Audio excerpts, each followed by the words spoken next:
Hey guys, what's up? It's the Merc here from Poolshed Games. It is late at night, a little past midnight here where I'm at, and it is time for another episode of Spooky Game Time. The game that I'm going to be talking about right now is Elder Sign, which is a game from Fantasy Flight Games, as you can see in the corner here. And it is based on H.P. Lovecraft's Cthulhu mythos. What is this game? This game is a card-board hybrid, in the fact that there is no actual board to play on, but there are cards that kind of create a board-like setting. It is a game for between 1 and 8 players. I've never played a board game by myself. I'm not saying that I wouldn't. I'm not saying that there's anything wrong if you do, but I feel that board games are designed to be played with other people. That's what makes them as fun as they are. I've also never played this game with more than, I think, 3 people. So, all the times that my friends and I have played it, and been extremely frustrated because we got our asses handed to us by whatever eldritch horror decided to come through the stars, I can't help but think that perhaps it would have been easier had we had more people on our side. As is dealing with any eldritch horror, it's better if you do it in numbers. This game, the basic idea behind it is you are trying desperately to collect Elder Signs. These are symbols of old, immense power that you can use to seal away the eldritch horror that is tearing through the space of your reality. Sounds fantastic, right? Each horror, I believe there's 5 or 6 of them in the game, have different minions that either make the game, well, they all make the game harder, just depending on which ones they are, it can make it incredibly hard. The mechanics of the game are pretty simple. There is a deck of cards, which are long cards, for locations. You flip over 6 of these while you're playing the game. Each one is a different location that you can decide to go to try and resolve actions there. There are also otherworld cards. These cards are opened by portal cards, which they are location cards that when you defeat them open a portal. These take you to the realms of the eldritch gods.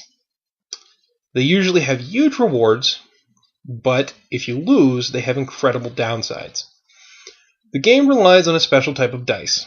The dice have brains, they have insanity, they have brains, they have knowledge, they have clue.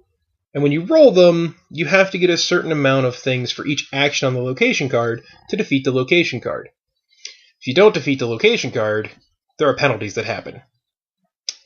There are a plethora of characters in the game that you can be, because everybody picks a character in the beginning. These characters have their own little character sheets, and each one has kind of their own little special rules. They also have their own stats for health and insanity. Health and insanity are the 2 biggest things in this game. Let's just say if you die, if you lose all your health, it's not as bad as if you go insane. If you go insane, the eldritch horror that you're fighting against grows more powerful, because he has devoured your intellect, quite possibly your soul, and you have to bring a new person into this realm of horror to do battle against this monster. There are decks of cards for equipment, which you have basic equipment, which are like guns, knives, some allies. You have rare equipment, which are like enchanted weapons, artifacts, occult devices, and you have spells. These all help you in fighting the monsters. Some of you might remember this game. We did play it last Halloween. I will be linking it either in the description, or I will try my hand at annotations for the first time and put it somewhere on the screen, probably right in this area, if I can get it to work. Now, this game meets a lot of my criteria for a game to be scary. Not so much scary, but suspenseful, to fit in this genre of horror games. One of which is the mythos within it, which it is set.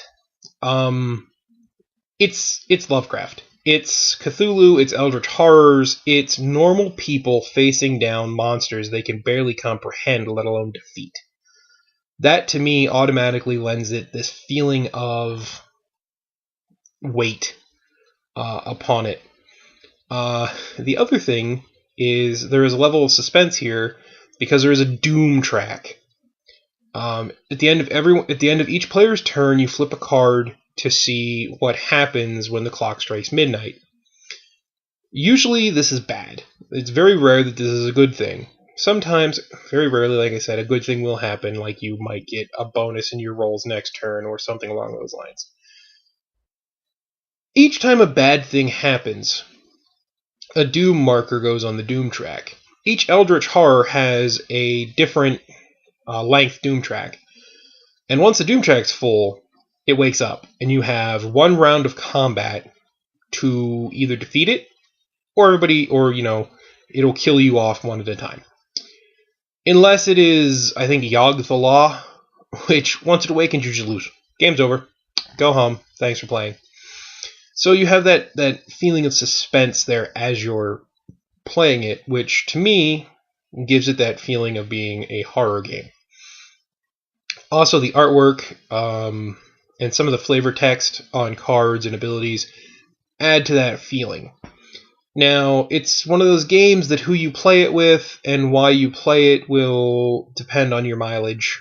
If you play it with a bunch of like-minded friends who are in it to get that feeling of being normal investigators trying to stop a world-ending eldritch terror, you're gonna feel a more suspenseful effect than if you play it just for shits and giggles with beer buddies and some pretzels.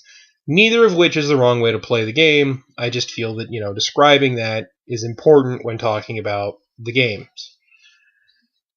I will say, too, the atmosphere you set when playing the game is helpful in setting the mood. Because, if you're playing with, candles and in creepy candle holders, and you're playing with, one of my favorite bands to listen to when playing these games is Midnight Syndicate. They do kind of like a gothic horror instrumental sound that's just fantastic when you play these games. Then yes, it's going to help you get into the mindset. Overall, this is one of my favorite kind of horror-themed games. I do prefer the cooperative against the game ones, and Eldritch Horror, Elder Sign, sorry. I'm thinking of the Eldritch Horrors in the game. Elder Sign is one of those games. Can you lose it in the first few turns of the game? Yes. There are definitely times where you have a chance to just lose in the first few turns of the game. That might put some people off, but I think it's part of, dare I say, the charm of the game, because in real life, if you were going against these things from Beyond the Stars, there'd be a chance that you would lose within the first hour of your investigation as well. So that's it for Elder Sign. Hopefully, you guys liked the video. If you did, give us a thumbs up, give us a share with your buddies. Subscribe, that always brings a smile to our faces. If you have any stories about playing Elder Sign, either a heroic victory over the Eldritch Horrors or a crushing defeat, leave them in the comments below. We will answer any questions you might have or, chat with you a little bit about your stories. And hopefully we'll see you next time here at Poolshed Games.